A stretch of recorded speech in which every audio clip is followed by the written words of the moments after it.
Nós hoje celebramos a Páscoa de uma maneira muito inusitada. O nosso coração cheio de dúvidas, de sentimentos diversos, de saudades, de angústia, de pensar como vai ser o dia de amanhã, quais vão ser as consequências de tudo isso que nós estamos vivendo. E de repente o nosso coração fica angustiado. Mas eu quero trazer para ti uma palavra de esperança e de ânimo que vem a partir de nós olharmos para o passado e vermos a celebração de duas outras Páscoas e comparar com a nossa hoje, uma terceira celebração da Páscoa. A primeira celebração da Páscoa, você sabe, foi há mais de 3.000 anos atrás. Sim, é bastante tempo, mais de 3.000 anos atrás. Havia um povo, o povo de Israel, sim, o Israel que você conhece dos noticiários. Este povo era escravo na terra do Egito. Talvez você lembre da história de José com seus irmãos que foram morar no Egito. Lá esse povo cresceu, se tornou muito numeroso, no entanto foi escravizado pelos próximos governadores, pelos outros faraós que sucederam no tempo que eles foram escravos. De tal forma que lá na escravidão eles padeciam. Sentimentos controversos também, muitas dúvidas, angústias, aflições, passava aquele povo. No entanto, um dia Deus resolve libertá-los. E justamente a palavra Páscoa significa libertação, significa saída de um estado difícil para a liberdade. E Deus então resolve agir em favor desse povo, vem e visita através de Moisés, da pessoa de Moisés, dá ordens ao faraó que deixe o povo ir. No entanto, o coração do faraó se endurece, não deixa o povo ir. Com isso, Deus manda 10 pragas para o Egito. Toda a água se transforma em sangue, infestação de rãs, gafanhotos, úlceras e outras pragas ainda, totalizando 10, até que na 10ª praga, Deus manda um vírus que mataria o filho mais velho de toda a casa. Sim, um vírus que mataria todo filho mais velho de toda a casa. Na Bíblia é chamado de anjo da morte do próprio Senhor. No entanto, Deus dá a sua ordem para poupar o seu povo e aqueles que obedecem a sua palavra, dizendo o seguinte: preparem-se, pois esta noite é a noite da libertação. Por isso Deus manda que eles sacrifiquem um cordeiro ou um cabrito, jantem, ceiem aquela carne assada daquele cabrito, e o sangue daquele cordeiro deveria ser passado nos umbrais da porta, simbolizando que aquela família ouvia a palavra de Deus, que ali morava alguém que era obediente à palavra de Deus. E assim o povo de Israel faz, sacrificam o cordeiro, passam o sangue nas portas, e naquela noite, de fato, acontece o que Deus tinha previsto. Passa o anjo da morte, o vírus, dizimando todo o primogênito de toda a casa, até ao palácio do faraó, até a casa do mais humilde servente do faraó. Com essa praga, o faraó decide deixar o povo sair e Deus liberta o povo. Então eles saem na manhã seguinte rumo à terra que Deus tinha prometido para eles. Essa foi a celebração da primeira Páscoa. Passam-se muitos anos e quase 2.000 anos atrás está Jesus com os seus discípulos. Está Deus encarnado entre nós, no seu Filho Jesus, com os seus discípulos. Esses discípulos caminham junto com Jesus durante 3 anos, até que na quinta-feira à noite ele se despede, sabendo da sua morte, que iria para a cruz, e os seus discípulos ficam angustiados. O coração deles fica apavorado, fica com medo, fica cheio de dúvidas, receoso, assim como o coração do povo do Egito, do Israel lá no Egito, assim como o nosso coração. Jesus morre naquela cruz na sexta-feira, que nós chamamos Sexta-feira Santa. No entanto, no domingo, ele ressuscita. E quando ele ressuscita, ele encontra os discípulos trancados, em quarentena, isolados, fechados dentro de uma casa, com medo dos judeus. E ali, Jesus faz a diferença na vida deles. Eu quero ler para ti do capítulo 20 do Evangelho de João, os versículos 19 a 21, que dizem assim: Ao cair da tarde daquele dia, o primeiro dia da semana, trancadas as portas da casa onde estavam os discípulos, com medo dos judeus, veio Jesus, pôs-se no meio deles e disse-lhes: Paz seja convosco. Paz seja convosco. E dizendo isso, lhes mostrou as mãos e o lado. Alegraram-se, portanto, os discípulos ao verem o Senhor. Disse-lhe Jesus, pois Jesus outra vez, paz seja convosco. Assim como o Pai me enviou, eu também vos envio. Vejam, os discípulos trancados, enclausurados, em quarentena, vem Jesus, anuncia a paz e o coração deles se enche de alegria.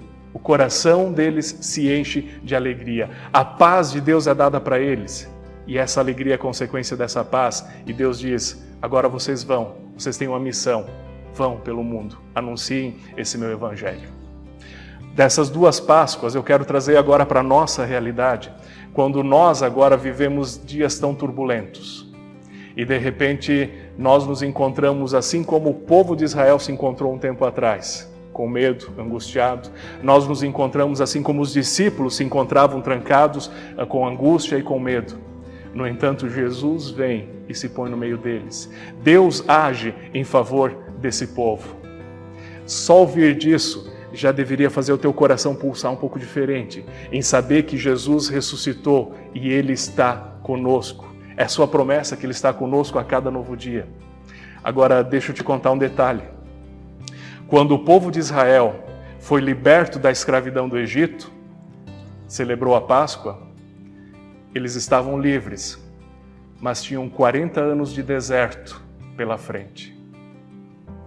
Os discípulos de Jesus, quando viram Jesus ressuscitado, se encheram de alegria, mas tiveram pela frente uma grande perseguição, muito sofrimento. Quando eu trago isso para a nossa realidade, talvez essa situação toda que nós estamos passando, talvez seja o início de um deserto, talvez seja o início de um grande sofrimento. No entanto, o povo de Israel venceu aqueles 40 anos de deserto, porque tinham um norte, tinham uma esperança, tinham uma missão. Deus estava com eles e eles tinham uma terra prometida para conquistar.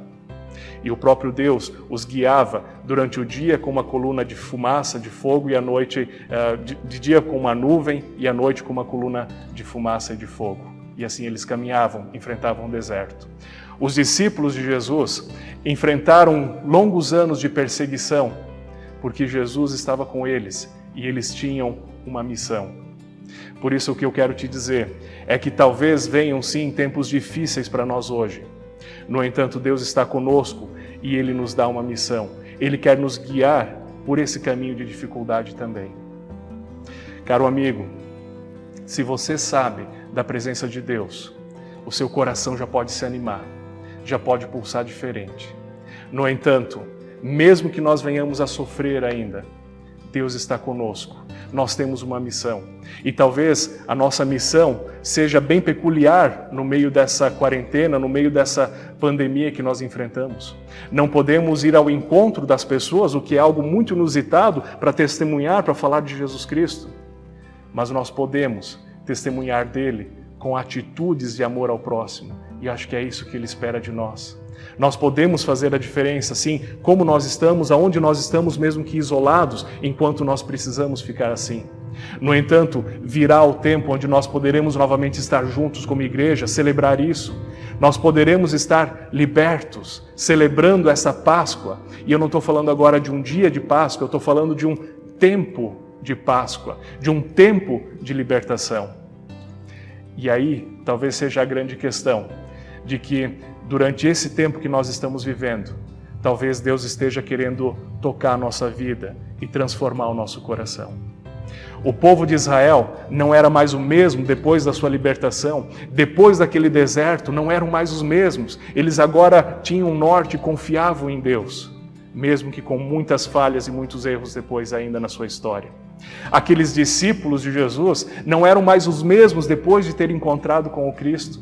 Não eram mais os mesmos depois daquele sofrimento. Eles davam a vida pela causa de Jesus Cristo.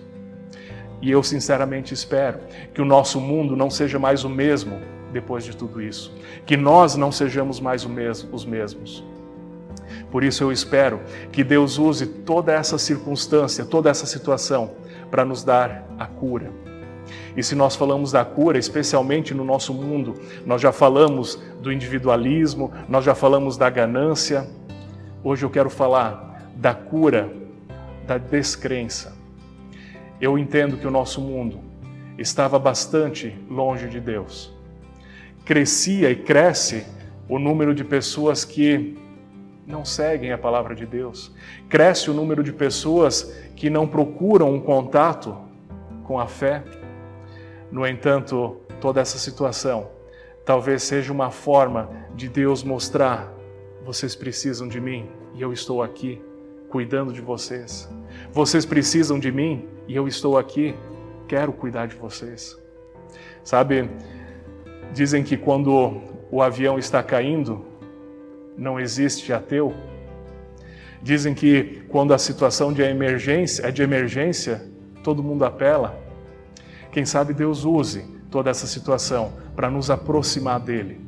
E eu espero que nós de fato aproveitemos esse tempo para repensar as nossas vidas, para repensar nossa espiritualidade, para repensar nossa fé. Que Deus possa estar usando toda essa dificuldade para lapidar o nosso caminho e faça com que, depois de tudo isso, nós estejamos mais próximos dele. E sabe que se nós cremos em Jesus Cristo, que deu a sua certeza da presença conosco hoje, nós já agora podemos comemorar essa vitória. Eu desejo que, ao final de toda essa situação, nós saiamos mais fortalecidos na fé em nosso Deus, crendo na certeza de que o nosso Salvador, aquele que morreu pelos nossos pecados e ressuscitou para que nós também tivéssemos a vida eterna, está conosco. Nós já podemos vivenciar essa alegria. Nós já podemos experimentar no nosso coração essa alegria que nós ainda experimentaremos completamente um dia, mas ela já tem lugar em nós. Eu desejo a você, caro amigo, uma abençoada Páscoa, um abençoado tempo de Páscoa, não só esse dia, abençoado tempo de Páscoa, na esperança e na certeza da presença de Deus contigo. Grande abraço, fique com Deus.